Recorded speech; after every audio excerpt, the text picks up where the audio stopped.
Hi guys, welcome back to the Casual Watch Review channel.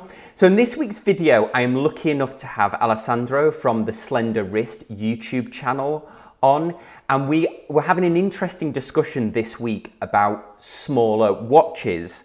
Now, typically on my channel, I review tool watches and bigger watches, except recently I bought the Mayan 38mm watch, and it was a real kind of change for me because I'd always worn bigger watches like this Squale GMT, for example. You've seen other ones on my channel, my Omega Speedmaster, the G-Shocks that I wear. Now, it's been interesting for me because I think smaller watches kind of went out of fashion a few years ago, but they're certainly coming back into fashion. So we're having an interesting debate, so I thought, why not put it on video and we can continue the conversation on there, and then you guys can, in the comments section, let us know what you think of this video and get back to us with any comments. So Alessandro, thank you so much for joining me today. Thank you, Sam, for having me on your channel. How are you? Great, thank you, great. So yeah, so this is a really good conversation we were having the other day about smaller watches. Now I know your channel covers all genres of watches, but you do have a particular focus in certain videos on the smaller watches. So I guess this would be your view or the case for the smaller watch. Yes, so here's the thing. I have small wrists. I have 6-inch wrists, so I'm pretty much on the lower end of the spectrum when it comes to wrist size. And I have kind of a different view, a reverse view from all the watch enthusiast community, namely that if you can pull off a watch that is a little bit bigger because you have small wrists but you happen to like bigger watches, it is still okay to do it. Just don't go overboard because it will still look bad. But if you want to go bigger, I think it is still okay. And for me, it's really important to take that into consideration and not only go for the so-called rules that the watch community want everybody to comply with, because I think, a watch collection is something very personal, and enjoying a watch on your wrist is something very personal as well. And actually, this is why I wanted to wear this one on this specific episode. So this one is a big G-Shock, probably my biggest watch in my watch box. I really like it, and I'm rocking it no problem. And at the same time, I mean, sure enough, I like smaller watches, and I try to find the best ones around because, to be honest, the good thing about a smaller watch when you have a small wrist is it looks more proportionate, that's for sure, but at the same time it is so much more comfortable. I mean, this in the winter is a nightmare because it catches the sleeves all the time, and it's not super comfortable to wear. In the summer it's great, but this is the case for smaller watches. They just look more proportionate and they are so lightweight and so comfortable to wear that we have to think about them. And so for us, it's kind of difficult to find a good-looking small dive watch, small GMT watch. Good luck with this one. A small pilot watch, even more good luck with this one. It's super hard, and so this is why I want to find those pieces and share them with everybody, on my channel or everywhere else. Yeah, because this is definitely one of the biggest questions that I think I see come up on the watch forums, with the exception of the "Is Joma shop legit?" Is this XXX watch going to be too big for my wrist because I think I have small wrists? But I think this is, in a lot of cases, people who are saying this have like an average size wrist, because I think between 7.5 inches is typically the norm for watches. But I know people get very paranoid about the size of watches. I think this has probably become more prevalent now that more watches are being sold online, and also the fashion with dive watches, which are larger.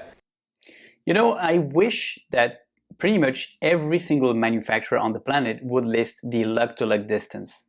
It is nowhere to be found most of the time. Some of them do, but it is not the norm. So I would love to see that, and I would love to see pictures from the side, because the profile of a case really is super important when it comes to wearing it on a smaller wrist. And so the sheer size is maybe 40% of the whole story. The lug-to-lug distance and the profile shape and the case shape is very important as well. So I have watches that have a case size of 40 millimeters that just do not work on my wrist because they are poorly designed. When it comes to the case, the lugs are too flat.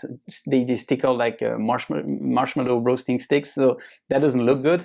And sometimes you have 42 millimeters watch with a shorter lug-to-lug distance, and it works. And I'm thinking from the top of my head, the Citizen ProMaster Nighthawk is one, the Orient Ray 2 is one, the Spinnaker Spence is another one. These work because it's part of the global design and not just the size of the case when you come to measure it from, let's say, 4 to 10. That's important, and I wish so many more manufacturers would actually list that on their websites. I get the impression now, having collected lots of watches and seen lots of watches and reviewed lots of watches, that maybe now watch companies are thinking more about the wearability of a watch.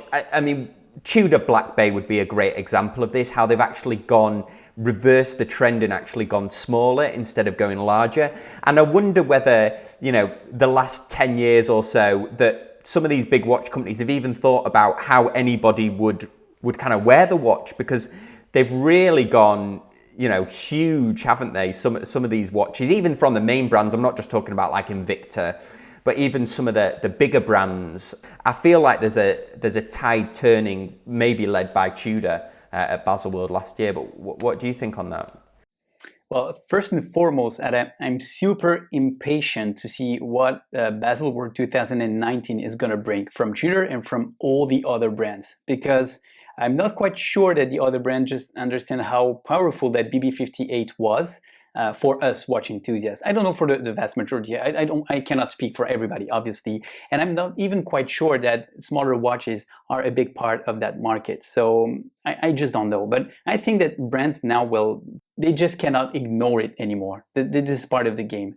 Now the other thing is, I don't care if a manufacturer takes a vintage design and then blows it up a little bit just to appeal to a broader audience. I think it's fair. I think from a business point of view, that makes a lot of sense. From a fashion point of view, that certainly makes sense as well.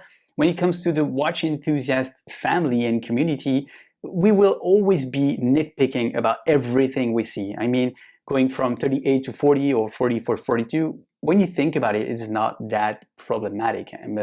Don't get me wrong, if you go from 37 to 43, that's a huge gap. A lot of us will not want to. But to be honest, I'm not quite sure that the watch community is that much important when it comes to the market size of these manufacturers. So I'm really impatient to see what Baselworld 2019 is going to bring, and maybe we're wrong. Maybe we're wrong. I just don't know. I really don't know. It is going to be interesting to see what happens at Baselworld, whether this trend for the smaller watches, and even when we think about smaller watches, if you look at vintage watches, 39 millimeters is even a large size. The other thing, especially with that Black Bay, I think the fact that it reduced its profile was what really appealed to me as well, instead of the ETA-based ones that were much thicker. Yeah, I think they just got it right with that one. Pretty much, for me, that was the standout watch for Baselworld 2018, and not the GMT Master 2. I know that a lot of people like it, including myself. I just don't like the Pepsi bezel, but that's just me. But I think that the start of the show was, for me at least, the BB58, even before the BB GMT. Obviously, we see on a lot of watch forums people posting pictures, and the fashion now is to have much larger watches. It's still a current fashion trend. I notice a lot of people. What's your view on it? Do you think people are tending to go to more bigger watches, even though they might not be suitable for their wrist size, just because that's what's in fashion at the moment, or? So here's the thing. I will never judge anybody, and I will certainly not go to anybody and tell him, well, that watch is not right for you. It is too big or too small, or it's not, it doesn't fit your style. I'm nobody to tell anybody that. The only thing that I can do is share my view, and my view is I would love to people to actually understand that go and grab all the information that you need, that you can find on the internet, find your style, find your vibe. If your vibe is super small vintage, go that route. If you do prefer like more standout watches with a lot of presence and a lot of features, go that route. Just making sure that it works for your wrist, but just don't listen to what we have to say, because this is just our opinion on our collection and the way we enjoy watches. Just make sure that you understand what's available and how people think about it, and just make it work for yourself. So just don't try to please anybody telling you that you have to go smaller because it's a good look when it comes to the watch community, or that you have to go bigger because most of the brands actually do that. Just make it work for you. That would be my main focus. So big thanks to Alessandro. You can check out his channel here. It's the Slender Wrist. I'll leave a link in the comments section down below. As always, guys, let's pass this back up to you. What do you think about smaller watches? Do you think the fashion, the tide is turning now to go to a more smaller watch? Or do you think these kind of bigger watches are only going to get bigger next year? And what do you think we're going to see at Baselworld? As always, I appreciate any comments you've got. If you leave them in the comments section down below, you can email me directly at thecasualwatchreviewer@gmail.com, or you can contact me on any of these social media links. So Alessandro, thank you so much for your time there. Thank you so much, Sam, for having me on your channel. Guys, thank you so much for watching, and I'll see you all next time on the Casual Watch Review channel. Thanks, guys. Bye.